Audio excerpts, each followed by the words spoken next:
Here are some game releases that I'm excited for next year, and this is what this whole video is about.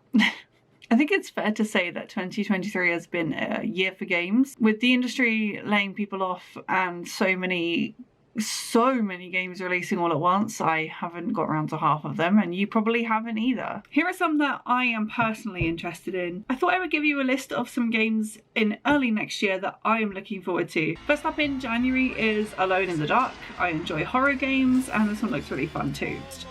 It's a classic haunted house, 2 protagonists to choose from, explore and try not to die sort of scenario, which fantastic. Next up is Prince of Persia: The Lost Crown. It has a really cool art style, and it kind of harks back to a previous form of platforming that I don't think we've seen in Prince of Persia for a while. If you didn't know and hadn't played the original, which I haven't either, 1989, the original Prince of Persia was a 2D platformer. So this really kind of has that feeling, but a really modern update. I actually got to play this year at a convention, and it was really fun. This is probably one that I will get either on Switch, or if I do get it on PC, I'll definitely be using a controller. Next up is Suicide Squad: Kill the Justice League. I really enjoy superhero stuff. I've dressed up as Batgirl before, and I played Gotham Knights this year when that came out and really enjoyed that.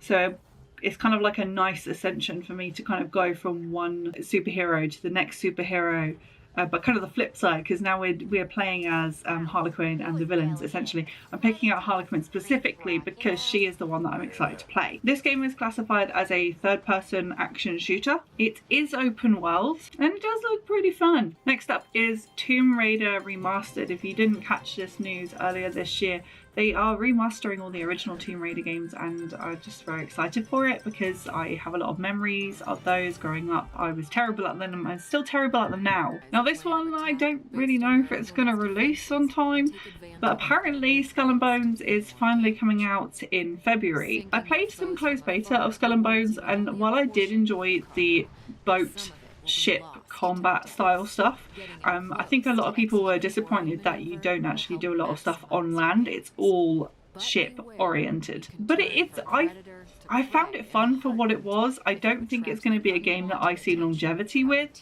but it was fun.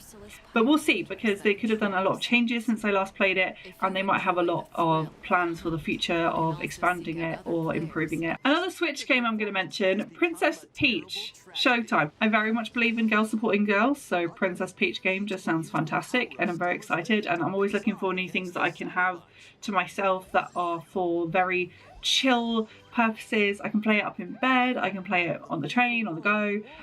So that's going to be one of those games that I use to relax in my own time. The last one I want to talk about is actually a strategy game. It's Manor Lords. So this is basically medieval strategy game. City building, battles, economic structures, simulations, all that kind of stuff. I've really enjoyed that kind of thing. I'm actually excited to see how that one's going to go, because I spent a lot of time as a kid playing Age of Empires. This game for me could be a disaster because I could be terrible at it and then I'll be sad, but it looks really good. The graphics looks fun as well.